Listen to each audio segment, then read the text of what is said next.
जय गजानन जय माताजी।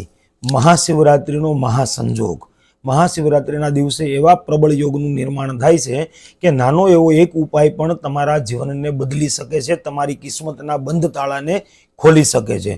તો આ શિવરાત્રિનો દિવસ છે સુવા માટેનો નથી। આ શિવરાત્રિ છે એ રાત્રિમાં તમારે જાગીને ભગવાન મહાદેવની સાધના, ઉપાસના, વ્રત કે નામ જપ કરવા જોઈએ। શિવરાત્રિનો નાનામાં નાનો ઉપાય પણ તમારા દરેક સપનાઓ પૂરા કરી શકે છે।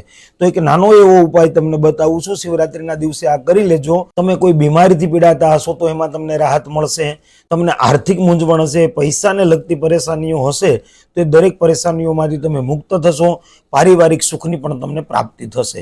અને હા, શિવરાત્રિના દિવસે આપણે સામૂહિક રુદ્રાભિષેકનું આયોજન કર્યું છે। તમારે જોડાવું હોય તો એકદમ ફ્રી છે। તમે વગર એક પણ રૂપિયો આપ્યા વગર આ આયોજનની અંદર જોડાઈ શકો છો। તો તમે આ નંબર ઉપર કોન્ટેક્ટ કરીને તમારું નામ નોંધાવી શકો છો। તમારે તે દિવસે ઘઉંના લોટનો એક દીવો બનાવવાનો છે અને એ દીવાની અંદર તમારે 4 મુખ બનાવવાના છે અને 4 મુખી તમારે એ દીવો પ્રજ્વલિત ઘીનો કરવાનો છે।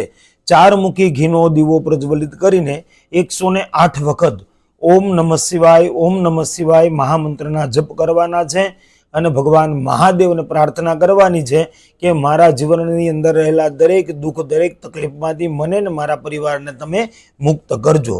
4 મુખી દીવો પ્રજ્વલિત કરી ઘરની અંદર શિવરાત્રિના રાત્રિના સમયે કોઈ પણ સમયે તમે 108 વખત ઓમ નમઃ શિવાય મહામંત્રના જપ કરી લેશો તો મહાદેવની કૃપા તમને જરૂરથી પ્રાપ્ત થશે। જય ગજાનન, જય માતાજી।